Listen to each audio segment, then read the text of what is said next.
Hey guys, welcome back to my channel. ఈ రోజు అయితే స్వీట్ చేస్తా అని చెప్పిన కదా, దానికి కావాల్సినవి కొన్ని డ్రై ఫ్రూట్స్, ఇంకా పాలు, ఇంకా అటుకులు ఉంటాయి కదా, అవి దొడ్డ అటుకులు తీసుకోవాలి, సన్న అటుకులు కాదు.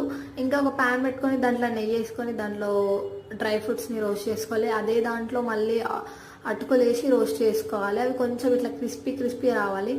అవి క్రిస్పీ అయిన తర్వాత కొన్ని పాలు వేసుకోవాలి మనకు కావాల్సినన్ని. వీళ్ళు పాలు ఇంకా కొన్ని వాటర్ కూడా యాడ్ చేసుకోవచ్చు. మేమైతే ఇక్కడ మొత్తం పాలు యాడ్ చేసినాము. ఇంకొక కప్పు బెల్లం తీసుకొని దాన్ని బెల్లం పానకం చేయాలి. దాంట్లో కొన్ని వాటర్ వేయాలి. వాటర్ వేస్తే కొంచెం మంచిగా అవుతుంది లిక్విడ్.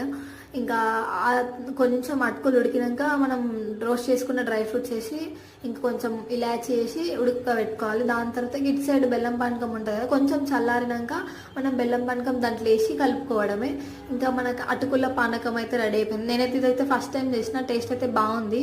ఇంకా మా అక్క వాళ్ళ ఫ్రెండ్స్ కూడా ఇదే పెట్టిన. ఇంత ఈ వీడియోకి బాయ్ బాయ్, నెక్స్ట్ వీడియోతో కలుస్తా.